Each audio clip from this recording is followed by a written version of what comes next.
کے مشترکہ اجلاس میں سانحہ گل پلازہ پر متفقہ قرارداد منظور کر لی گئی۔ قرارداد ایم کیو ایم پارلیمانی لیڈر ڈاکٹر فاروق ستار نے پیش کی۔ قرارداد میں کہا گیا ہے کہ یہ ایوان گل پلازہ آتش زدگی کے متاثرین سے اظہار یکجہتی کرتا ہے۔ حکومت سے مطالبہ ہے کہ آگ سے بچاؤ کے انتظامات کیے جائیں۔ پارلیمنٹ کے مشترکہ اجلاس میں پیش کیے گئے مطلوبہ تینوں بلز حکومت نے اپوزیشن کی مخالفت اور احتجاج کے باوجود منظور کر لیے۔ صدر مملکت کی بلز میں ترمیم کے لیے دی گئی ایڈوائسز بھی مسترد کر دی گئیں۔ قومی کمیشن برائے انسانی حقوق بل 2025، دانش سکولز اتھارٹی بل اور گھریلو تشدد روک تھام تحفظ بل کی قسط رائے سے منظوری۔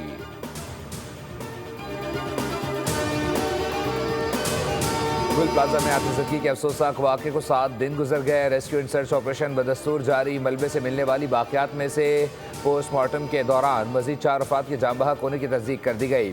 سانحہ میں جاں بحق افراد کی تعداد 71 ہو گئی، جبکہ 77 افراد لاپتہ ہیں۔ مخدوش عمارت گرنے کے خدشے کے باعث مشینری سے ملبہ ہٹانے کا کام عارضی طور پر روک دیا گیا۔ عمارت گرنے والے حصوں میں لاپتہ افراد کی تلاش چیلنج بن گئی ہے، تاہم ریسکیو اہلکاروں کی جانب سے ملبے تلے لاپتہ افراد کو ڈھونڈنے کی کوششیں جاری ہیں۔ Senior fire officer Zafar Khan کا کہنا ہے کہ گل پلازہ سانحہ کے بعد ملنے سے ملبے والی لاشیں تاحال ہڈیاں مل رہی ہیں۔ گل پلازہ کے تہہ خانے میں ایک بار پھر آگ بھڑک اٹھی، جسے بجھا دیا گیا ہے۔ ڈپٹی کمشنر ساؤتھ جاوید نبی کھوسر نے میڈیا سے گفتگو میں کہا ہے کہ سرچ آپریشن آخری مراحل میں داخل ہے۔ آپریشن آج مکمل ہو جائے گا۔ ایس بی سی کی نگرانی میں کام ہو رہا ہے۔ ملبے سے انتہائی خطرناک اور کمزور اسٹرکچر کی وجہ سے سرچنگ انتہائی محتاط انداز میں جاری ہے۔ ادھر chief fire officer Humayun Khan نے فائر بریگیڈ پر ہونے والی تنقید کا جواب دے دیا۔ بولے، ہمارا فوکس ابھی ریسکیو آپریشن پر ہے، ہمارے پاس سامان بھی مکمل ہے، عملہ بھی تربیت یافتہ ہے، گاڑیوں کی تعداد بھی اچھی ہے۔ کراچی سے خیبر تک کڑاکے کی سردی، ملک کے بالائی علاقوں میں شدید برفباری سے نظام زندگی مفلوج ہو گیا۔ بلوچستان کے شمالی بالائی علاقوں میں برفباری طوفان جاری اور کوئٹہ -11 جبکہ کلات میں -12 ڈگری سینٹی گریڈ ریکارڈ۔ کئی مقامات پر رابطہ سڑکیں بند ہونے سے سیاح پھنس گئے۔ مختلف حادثات میں 2 افراد جان کی بازی ہار گئے۔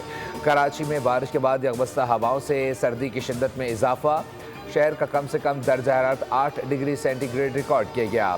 سردی 4 ڈگری سینٹی گریڈ کی محسوس کی گئی۔ مانسیرہ، بالائی گلیات اور شانگلہ، لوئر دیر، مہمند، کلام، اورگزئی، چترال، خیبر اور خیبر پختونخوا کے بالائی علاقوں میں بھی شدید برفباری ہوئی۔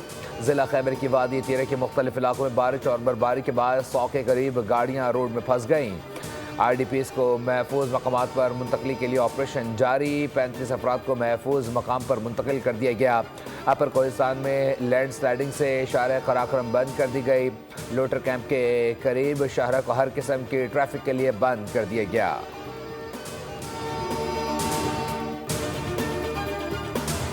پی ٹی آئی والے ہی دہشت گردوں کو لا کر بسانے والے ہیں۔ پی ٹی آئی والے دہشت گردوں کی سہولت کاری کر رہے ہیں۔ خیبر پختونخوا کی صوبے اور عوام کے مسائل پر حکومت کا توجہ نہیں، جبکہ قیام امن صوبائی حکومت کی ذمہ داری ہے۔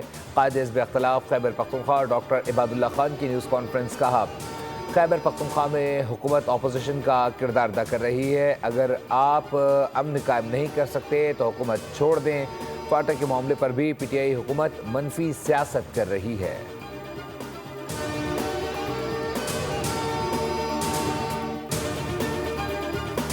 کراچی کے انفراسٹرکچر کی بہتری کے لیے مجموعی طور پر 21.53 ارب کی منظوری دی گئی ہے، جبکہ وزیر اعلیٰ سندھ بلند علی شاہ کی زیر صدارت اجلاس میں سڑکوں کی بحالی کے لیے 13 ارب روپے گرانٹ کی منظوری دی گئی۔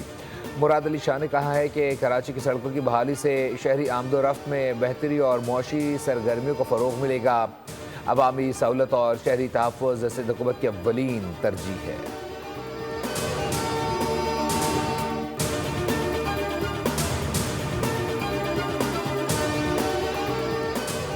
اور وزیر اعلیٰ پنجاب مریم نواز کا اپنی چھت اپنا گھر پروجیکٹ کے فنڈز بڑھانے کے لیے اقدامات کا حکم، پلاٹس کی جلد قراردادی کے لیے اقدامات کی ہدایت۔ وزیر اعلیٰ مریم نواز کی زیر صدارت اجلاس میں گھر کی توسیع کے بلا سود قرضے کی اجرا کی منظوری دی گئی۔